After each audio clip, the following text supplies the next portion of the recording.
taka krypta na cmentarzu w Łodzi, gdzie nawet proboszcz boi się wchodzić. Posępne gargulce, gotyckie ornamenty, pajęczyny, nietoperze i upiorne fermenty. Jest to ballada o Drakuli z Łodzi, co w pełnię księżyca miasto nachodzi. Zagadkowe zniknięcia, ofiary o północy, horror i makabra, znikąd tu pomocy. Z Transylwanii uciekł dobre 100 lat temu, potem był w Londynie, nie spodobał się jemu, hipnotyzował, napadał, ludziom tylko szkodził. Ostatecznie, jak mawiają, zagnieździł się w Łodzi.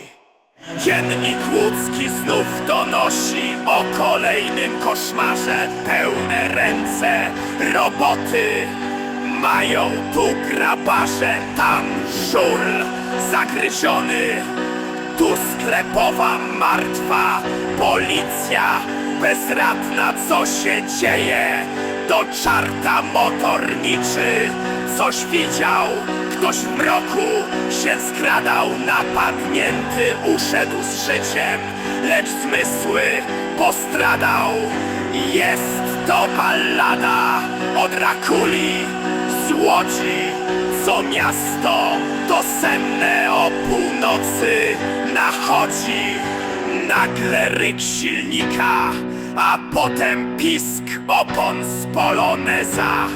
Wysiada, robi niski ukłon, but kowbojski, kapelusz i stalowa kusza. Spojrzenie przenikliwe, dobra z niego dusza. Tajemniczy profesor ludzi wypytuje, na rany ofiar patrzy i coś mocno knuje.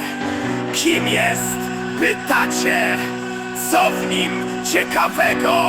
To Janusz Van Helsing, arcywróg hrabiego w Monopolis. Pułapkę na wampira zastawia zamiast krwi, dziewiczej denaturat podstawia.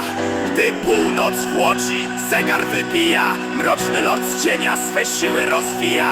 Dia de los Muertos w ten dzień wyjątkowy, nieśmiertelny hrabia wychodzi na łowy. Czarna róża dziewicę urzeka pięknem kwiatu, potem rzuca się na szyję okrutny Nosferatu.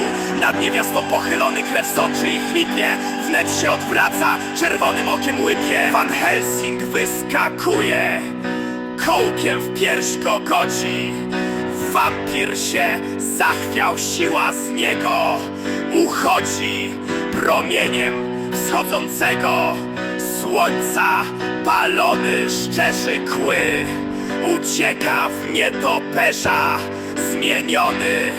Mroczny śmiech tylko po nim pozostaje, którym upust swej wampirzej złości daje. Jego echo na Piotrkowskiej echem się odgraża, echem tym będzie problemów przysparzał. I wszystkich to raczej w Łodzi mocno smuci, bo łodzianie wiedzą, on tu jeszcze wróci.